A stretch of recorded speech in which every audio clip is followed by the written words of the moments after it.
Arthur Vance despised interruptions. His world, curated with the precision of a master watchmaker, operated on a schedule that was absolute. His office on the 80th floor of the Vance Global Tower was less a room and more a hermetically sealed testament to his control. The air was filtered, the temperature was a constant 71 degrees, and the silence was broken only by the whisper of his fingers on a tablet or the hushed, respectful tones of his assistant, Catherine, when she dared to enter. But the most sacred element was the silence of his private line. It was a number known to fewer than 5 people on the planet, a digital sanctuary protected by layers of security that would frustrate a government agency.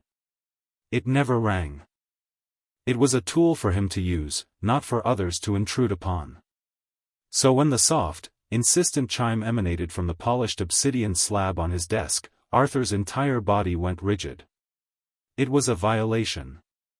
His gray eyes, accustomed to scanning financial data with predatory speed, narrowed on the innocuous device. He saw the blocked number and his jaw tightened. A corporate rival playing a stupid game?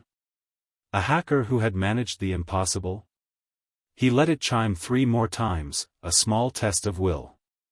Then, with a flicker of pure annoyance, he pressed the speaker button. "Who is this?" His voice was not a question but a demand, cold and sharp as splintered ice. The only response was a sound he had not heard in years, a sound he had actively engineered his life to avoid. It was the ragged, desperate sound of a person crying. Not a polite, controlled sniffle, but a raw, gut-wrenching sob that seemed to tear through the sterile air of his office. "Hello?" the voice finally stammered between gasps. It was young. Female. Is this the Hope Line?" Arthur stared at the phone. The Hope Line? A crisis hotline? The absurdity of it was staggering. He, Arthur Vance, the architect of a global tech empire, mistaken for a volunteer counselor. His first instinct was to sever the connection with a contemptuous flick of his finger. His second was to have the call traced and the person responsible reprimanded for their incompetence. But he did neither. Something in the sheer, unfiltered despair of that sound had pierced a layer of insulation he hadn't known was there. It was a sound of absolute brokenness. He was a man who commanded legions of engineers and negotiated billion-dollar deals before breakfast, and she was just a girl whose world was collapsing in a storm of tears. Neither of them could possibly know that a single, incorrectly dialed digit was about to forge the most important connection of their lives. This was the story of how a call meant for a crisis hotline became a lifeline that would ultimately save more than one soul, proving that sometimes the greatest mistakes lead to the most profound corrections. 17-year-old Leo lived a life defined by the opposite of silence. Her world was a constant cacophony of noise. The groan of the ancient radiator in their cramped, 2-bedroom apartment. The wail of sirens from the street 5 floors below. The perpetually running television that served as a babysitter for her younger sister, Maya. Most of all, the frantic, worried thoughts that ricocheted inside her own mind, a relentless internal clamor of responsibility and fear. Leo was an artist. It was the only quiet place she had. When she opened her worn, dog-eared sketchbook, the world and its demands would fade into a muted hum. With a piece of charcoal or a simple pencil, she could create worlds of breathtaking beauty and silent, stark emotion. She drew her sister's face, capturing the innocent hope that Leo felt it was her duty to protect. She drew her mother's hands, calloused and weary from 2 jobs, yet always gentle. She drew the city skyline from their fire escape, transforming the grimy brick and tangled power lines into something majestic, something hopeful. Her talent was not merely a skill, it was a form of breathing. But lately, she had been suffocating. Her father's death 3 years prior had been the start of it, a sudden illness that had ripped the heart out of their family and plunged them into a financial struggle that never seemed to end. Her mother worked tirelessly, a ghost in their own home, leaving before the sun rose and returning long after it set. That left Leo to be the de facto parent to 10-year-old Maya, the cook, the cleaner, the homework helper. She also worked 15 hours a week at a greasy spoon diner, the smell of fried onions clinging to her clothes and hair. The dream, the one flickering light in the encroaching darkness, was the Northwood Art Institute. It was one of the most prestigious art schools in the country, a place of mythic reputation. Winning their annual scholarship was her only way out, her only way up. It wasn't just about her, it was about giving her mom a rest, giving Maya a future, proving that her father's belief in her talent hadn't been in vain. The deadline for the digital portfolio submission was midnight. And at 9 o'clock, her ancient, second-hand laptop had finally given up, its screen dissolving into a rainbow of static before going irrevocably black. With it went her portfolio, her application, her hope. The submission fee, $100 she had painstakingly saved by skipping lunches, was now useless. It was the final, crushing weight. She felt the floor give way beneath her. She had found the number for a crisis hotline on a crumpled flyer at the community clinic. In the dim light of her shared bedroom, with Maya sleeping soundly just a few feet away, Leo's fingers trembled as she punched the numbers into her cheap phone. She had misdialed the last digit. On the other side of the city, in his glass and steel fortress, Arthur Vance's life was an exercise in curated emptiness. At 58, he had achieved everything he had ever set out to accomplish. Vance Global was a titan of industry, a behemoth that shaped how the world communicated, worked, and lived. His name was synonymous with innovation and ruthless efficiency. His net worth was a figure so vast it had become an abstraction. He owned penthouses in 3 different countries, a collection of vintage cars he never drove, and a custom-built yacht he never visited. His success was a monument, but it was a monument built over a grave. 20 years ago, his daughter, Emily, had died. She was 16, a vibrant, fiercely intelligent girl with a laugh that could fill a stadium. A rare, aggressive infection had taken her in a matter of weeks, a tragedy his doctors and his money had been powerless to stop. In the wake of that immeasurable loss, Arthur had not broken, he had calcified. He poured his grief, his rage, and his entire being into his work. Work was logical. Work had rules. Work delivered results. Love, he had decided, was a liability. His wife, unable to penetrate the fortress of grief and ambition he had built around himself, had left him a decade later. The divorce was amicable, sterile, and quiet, another transaction completed with cold efficiency. Now, his only companion was the silence. He ate alone, he worked alone, he slept alone. He had mistaken solitude for strength, and isolation for safety. People were variables, unpredictable and messy. He preferred algorithms. His heart, once shattered, had been meticulously reassembled into something functional but incapable of feeling. And then, a sobbing girl had dialed his number by mistake. The hope line? Arthur repeated, his voice still laced with an edge of disbelief. Yes, Leo choked out, oblivious to the frost in his tone. I'm sorry, I need to talk to someone. Every instinct screamed at Arthur to hang up. This was not his problem. It was a messy, human inconvenience. He had a board meeting in Tokyo via teleconference in an hour. He had quarterly reports to analyze. He did not have time for this. This is not the hope line, he stated flatly. You have dialed a wrong number. He expected a flustered apology, a click, and then the return of his sacred silence. Instead, his blunt statement was met with a fresh wave of weeping, a sound of such profound hopelessness that it felt like a physical impact. Oh, she whispered, her voice cracking completely. Oh, no. I can't even do that right. And that was it. That was the phrase that stopped him. The utter self-defeat in her voice. It was not the dramatic plea of a manipulator, it was the quiet surrender of a soul that had been pushed too far. He saw, in a flash of unwanted memory, his daughter Emily's face after she had failed a physics exam she had studied for all week. The same look of quiet devastation. The memory was an unwelcome intruder, but it stayed his hand. Wait, Arthur said, the word feeling foreign and clumsy on his tongue. He cleared his throat. What is the specific nature of the problem? It was a CEO's question. A request for data. A problem to be defined and, if necessary, solved.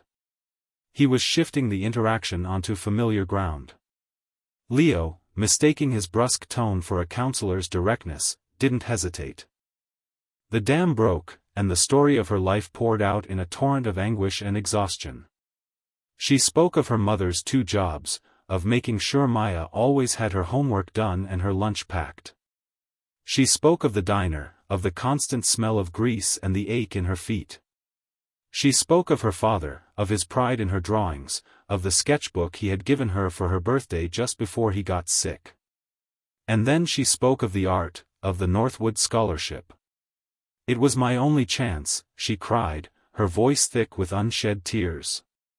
My one shot to make something beautiful, to build a different life for my family. And my laptop, it just died. Everything is gone. The deadline is midnight. It's over. I let everyone down. I let him down. Arthur listened. He did not interrupt. He stood up and walked to the vast, floor-to-ceiling window that overlooked the glittering expanse of the city.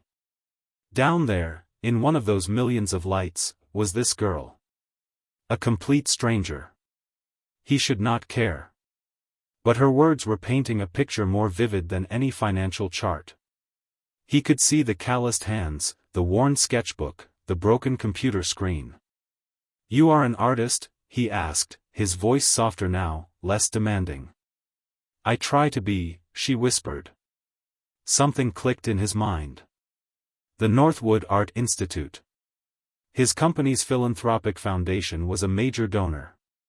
He had signed the checks for years, his penstroke a detached act of corporate responsibility. He never read the reports. He never attended the galas. It was just another line item on a balance sheet. "What is your name?" he asked. "Leo," she said. "Leonora, but everyone calls me Leo." "Leo," he repeated, the name feeling solid, real. "Losing a portfolio is a setback. It is not the end of your career." He was falling back on logic, on management platitudes. It felt hollow, even to him.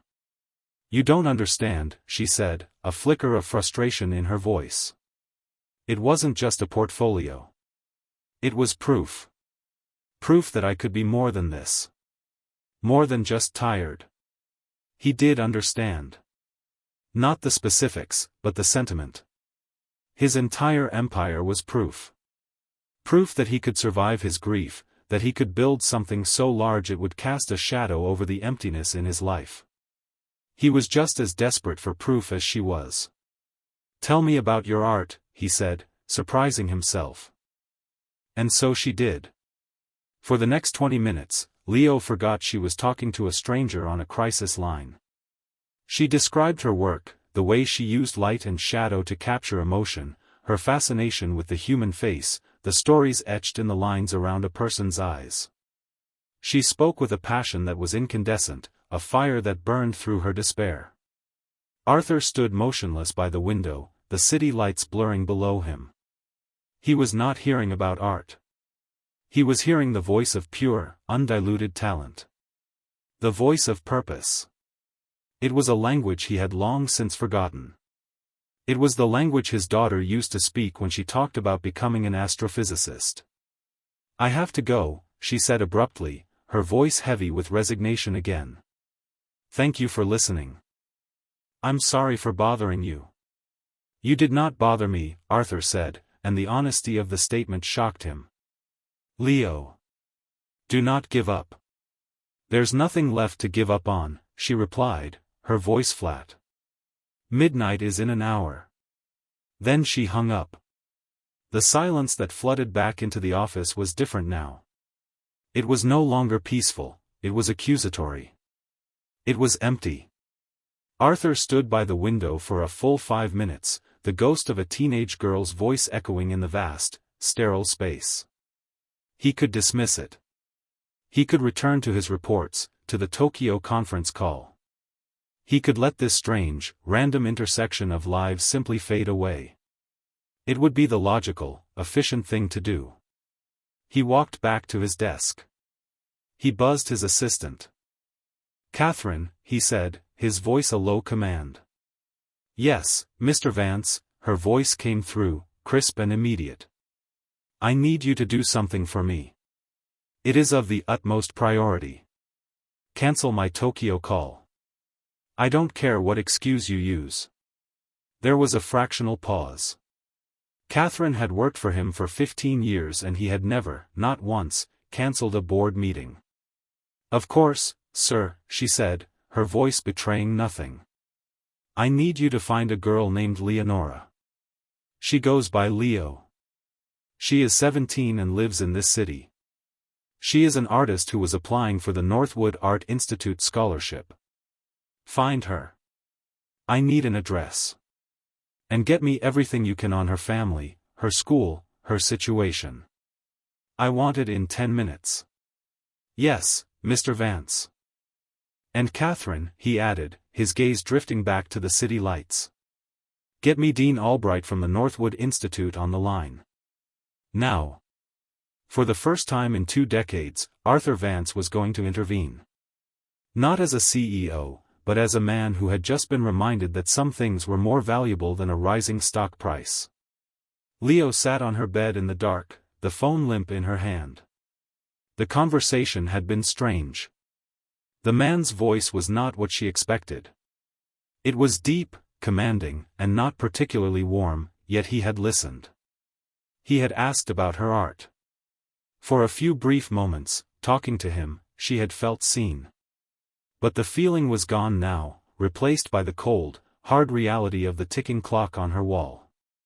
It was 10:15 p.m. The dream was dead. She heard a soft knock on her bedroom door. "Leo?" It was her mom. She was home early. This was unusual, and usually meant bad news, a shift cut, or she was feeling unwell.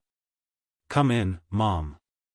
Her mother, Maria, entered, her face etched with a familiar weariness that Leo's heart ached to see. But tonight, there was something else in her eyes. Confusion. "There's a man here to see you," Maria said, her voice a baffled whisper. "He's in a car downstairs. A very, very nice car. He sent his driver up. He said his name is Arthur Vance." Leo had never heard the name before. "I don't know anyone named Arthur Vance." A sleek, black town car, the kind Leo had only ever seen in movies, was parked at the curb, its gleaming finish a stark contrast to the gritty, graffiti-marked street. A man in a tailored suit stood by the open rear door. He was older, with a severe face and sharp gray eyes that seemed to take in everything at once. He was the man from the phone. It was impossible, but she knew it instantly. It was his voice. "Leonora," he said, his tone even and direct. He didn't offer a handshake. "I am Arthur Vance. We spoke earlier. I believe you have a deadline to meet." Inside the car, the scent of rich leather and quiet power was overwhelming. On the seat opposite her sat a brand new, top-of-the-line laptop and a professional-grade graphics tablet, still in their boxes. "I don't understand," Leo stammered, her mind reeling. "Your computer broke," Arthur stated, as if it were the most obvious fact in the world. "This is a replacement. It has been preloaded with the best designed software on the market. The car has a mobile hotspot with a gigabit connection. You have approximately 1 hour and 20 minutes to upload your portfolio. I suggest you begin." He was not kind. He was not smiling. He was efficient. He was a force of nature in a bespoke suit. Leo stared at him, then at the boxes, her heart hammering against her ribs. This was insane. It was a dream. Who are you?" she finally managed to ask. "I am the man who dialed the wrong life," he said, his gaze fixed on something far away. "And who received the right call." Now, get to work. Your father would not want you to be late. The mention of her father jolted her from her stupor. With trembling hands, she opened the laptop. The screen glowed to life, impossibly bright and clear. For the next hour, the back of the silent, luxurious car became her studio. Fueled by adrenaline and a bewildering sense of hope, she worked with a speed and focus she had never known. She pulled the saved image files from her cloud backup, her fingers flying across the keyboard, arranging, cropping, and writing the accompanying artist's statements. Arthur did not speak. He simply sat, watching the city slide by outside the tinted windows, while a teenage girl he had never met frantically rebuilt her future on a laptop he had provided. He was breaking every one of his own rules. He was involving himself in a messy, human situation. And yet, he felt a sense of purpose he had not felt since he had helped Emily build a model of the solar system for her science fair. At 11:58 p.m., with 2 minutes to spare, Leo clicked Submit. The confirmation page loaded. Thank you. Your application has been received. Leo stared at the words, and for the first time that night, she smiled. A real, genuine smile that lit up her exhausted face. She looked at the stoic man sitting across from her. Thank you, she whispered, the words wholly inadequate. But I can't accept these. The laptop, the tablet, they must have cost a fortune. They are tools, Arthur said dismissively. A true artist should not be limited by their tools. Consider it an investment. In talent, he paused. I spoke with Dean Albright at the Institute. He is personally reviewing your portfolio in the morning. He is aware of the technical difficulties you encountered. Leo's jaw dropped. The dean? He had called the dean of the Northwood Art Institute? The car pulled up in front of her building again. The strange, surreal interlude was over. Good night, Leonora, Arthur said, his voice retaining its formal, distant edge. Wait, she said, her hand on the door handle. Why? Why are you doing all this? Arthur looked at her, and for a fleeting moment, the mask of the powerful CEO slipped. In his gray eyes, she saw a flicker of a profound, ancient sadness. Because talent should be given a chance, he said quietly. And because for the first time in a very long time, someone reminded me what hope sounds like. A week later, an official, cream-colored envelope arrived. Leo had won the scholarship. A full ride. But that was not the end of the story. It was merely the beginning. The award ceremony was a stuffy, self-congratulatory affair held in a grand ballroom with glittering chandeliers and an army of waiters serving miniature food. Leo felt completely out of place in her one good dress, her mother and Maya beside her looking equally overwhelmed. She was seated at a table with several of the foundation's board members, who offered her polite, condescending smiles and spoke of market trends and capital gains over her head. Then, the master of ceremonies announced a surprise guest speaker. Ladies and gentlemen, a man whose vision has shaped the modern world, the chairman of our largest corporate benefactor, Mr. Arthur Vance.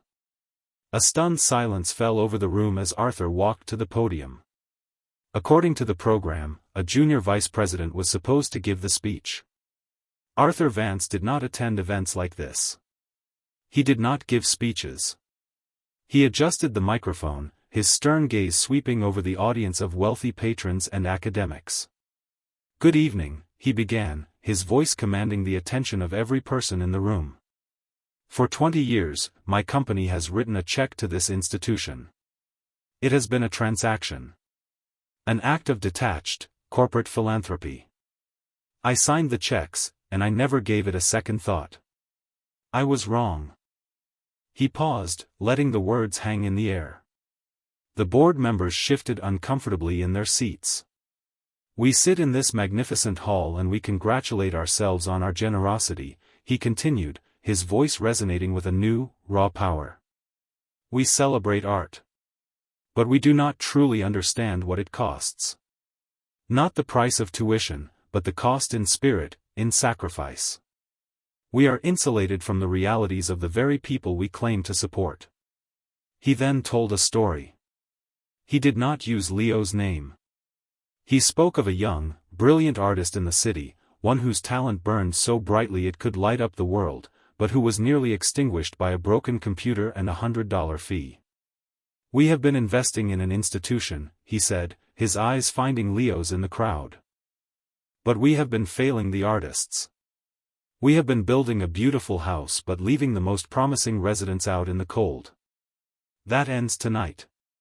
He announced the creation of a new endowment, effective immediately. The Emily Vance Memorial Fund. It was a sum so staggering it drew a collective gasp from the audience. It would not just provide tuition. It would provide housing stipends, funds for supplies, healthcare, and paid mentorships. It would remove every conceivable barrier that stood between a talented, underprivileged student and their education. Our goal is no longer to simply award a scholarship, Arthur declared, his voice thick with an emotion no one had ever heard from him before. It is to ensure that no artist of merit is ever silenced by poverty again. That no cry for help goes unanswered. He concluded by calling the recipient of this year's scholarship to the stage. As Leo walked toward him, the room erupted in a standing ovation, a wave of sound that washed over her. She saw that the board members were no longer smiling condescendingly, they were looking at her with a newfound respect. Arthur shook her hand on stage. "Congratulations, Leo," he whispered, for her alone to hear. "The tools are yours. Now, go and build something beautiful." Leo did not just accept her new life, she helped reshape it. During one of her now regular meetings with Arthur, meetings that took place not in his sterile office but in coffee shops and museums, she made a proposal. She didn't just want to be a student. She wanted to give back. She proposed using a portion of the new fund to establish a free community art center in her old neighborhood, a safe place where kids like Maya could learn and create. Arthur didn't just agree, he became her partner. He, the man who managed a global empire via spreadsheets and data points, found himself sitting in community planning meetings, listening to the concerns of local parents. He who had not held a tool in 30 years found himself helping to paint walls and assemble easels for the new center. The Emily Vance Art Center opened 6 months later. It was a vibrant, chaotic, joyful place, filled with the smell of paint and clay and the sound of children's laughter. Leo, while still a full-time student, was its heart and soul, its founding director. She taught classes, mentored the younger kids, and covered the walls with their brilliant, uninhibited art. Arthur became a regular visitor. He would arrive in his town car, still dressed in his immaculate suit, and sit quietly in the back of a classroom, watching Leo teach. He saw the way the children looked at her, with awe and adoration. He saw the same passion in her eyes that he had heard in her voice on the phone that first night. He was not just funding a project, he was witnessing a resurrection. Of hope. Of community. Of his own dormant heart. Years passed. The fund flourished, creating a new generation of artists from every corner of the city. The art center became a beloved neighborhood institution. Leo graduated from Northwood with top honors and dedicated herself full-time to running the foundation's community outreach programs, expanding them across the country. She became a celebrated artist in her own right, but her greatest masterpiece was the legacy of opportunity she was building. One crisp autumn afternoon, 5 years after that fateful phone call, Arthur and Leo stood together in the main gallery of the center. The walls were covered with photographs of the program's graduates, young, smiling faces full of promise. "I spent 30 years building an empire of glass and steel," Arthur said, his voice quiet and reflective. He no longer looked so severe. The harsh lines on his face had softened. "I thought that was my legacy. A monument of my success. But it was all empty." He gestured to the wall of smiling faces. "This," he said, his voice catching slightly. "This is a real legacy. This is Emily's legacy." Leo smiled, a warm, easy smile that had long since replaced the desperation he had first heard. She had saved him just as much as he had saved her. He had been a king in a tower of silence, and she had been a girl crying in the dark. A simple mistake, a wrong number, had become the thread that connected their two disparate worlds. It served as a powerful reminder that true value is not measured in stock prices or square footage, but in the connections we forge. Sometimes, the most important calls we ever make are the ones we never intended to dial, and the greatest fortunes are found not in what we own, but in what we give away. The right call can change everything.